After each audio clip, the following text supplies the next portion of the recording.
नमस्कार मित्रांनो, 2024 मध्ये बऱ्याचशा नवीन मालिका प्रेक्षकांच्या भेटीला आल्या होत्या. या नव्या मालिकांमुळे काही लोकप्रिय मालिकांनी 2024 मध्ये प्रेक्षकांचा निरोप घेतला. तर या व्हिडिओमध्ये जाणून घेऊया प्रेक्षकांच्या पसंती पडलेल्या काही मालिका ज्यांनी 2024 ला प्रेक्षकांचा निरोप घेतला.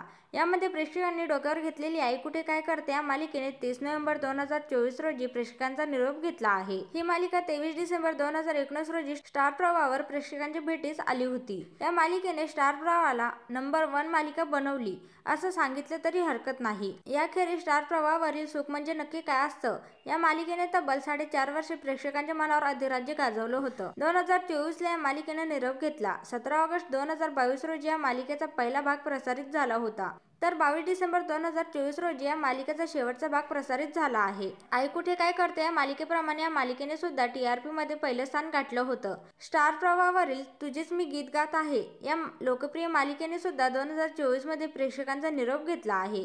अभिजित खांडकर, उर्मिला कानेटकर, प्रिया मराठे, अवनी तायवाडे यांची प्रमुख भूमिका असलेल्या या मालिकेने 26 जून 2024 ला प्रेक्षकांचा निरोप घेतला. याखेरीज कोठारे विजय निमित्त पिंकीचा विजय शो या मालिकेने सुद्धा 2024 ला प्रेक्षकांचा निरोप घेतला आहे. या मालिकेने सुद्धा लोकप्रियतेचं शिखर गाठलं. 31 जानेवारी 2022 रोजी या मालिकेचा पहिला भाग प्रसारित झाला.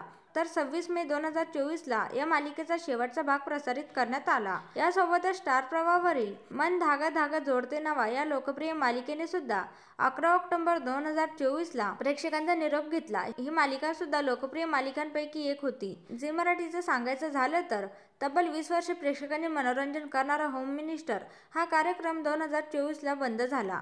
31 डिसेंबर 2004 रोजी या मालिकेचा पहिला भाग प्रसारित झाला.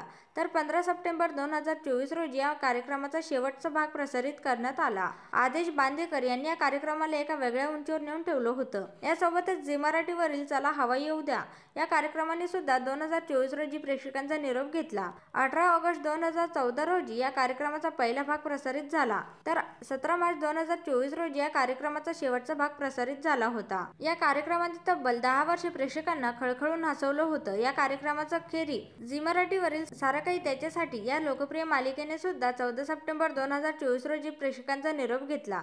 या मालिकेत खुशबू तावडे आणि अशोक शिंदे यांनी प्रमुख भूमिका साकारल्या होत्या. तर झी मराठीवरील तू चाल पुढं या लोकप्रिय मालिकेने सुद्धा 2024 ला प्रेक्षकांचा निरोप घेतला. झी मराठीवरील ही लोकप्रिय मालिका होती.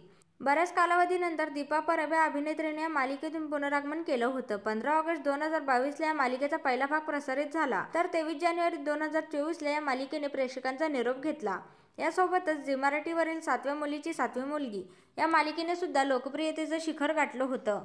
आगळा वेगळा विषय असलेल्या या मालिकेने सुद्धा 21 डिसेंबर 2024 रोजी प्रेक्षकांचा निरोप घेतला. कलर्स मराठीचं सांगायचं झालं तर कलर्स मराठीवरील बाळूमामाच्या नावानं चांगभलं ही एक लोकप्रिय मालिका होती. या मालिकेने सुद्धा 2024 ला प्रेक्षकांचा निरोप घेतला.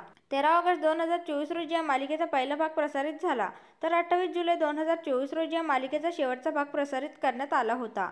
यासोबतच कलर्स मराठीवरील रमा राघव आणि प्रीतीचा वनवा उरी पेटला या 2 लोकप्रिय मालिकेने सुद्धा 2024 ला प्रेक्षकांचा निरोप घेतला.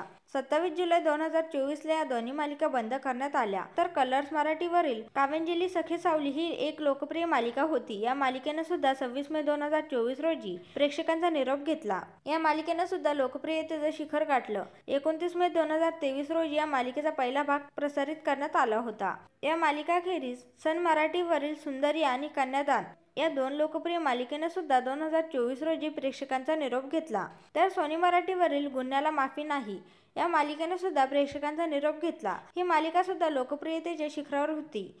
तर अशा काही लोकप्रिय मालिकेने 2024 रोजी प्रेक्षकांचा निरोप घेतला. या मालिकांपैकी तुमची कोणती फेवरेट मालिका होती हे कमेंट्स करून नक्की सांगा. मनोरंजन क्षेत्रातील अशाच फिल्मी अपडेट जाणून घेण्यासाठी चॅनलला सबस्क्राईब करून आणि फॉलो करायला विसरू नका.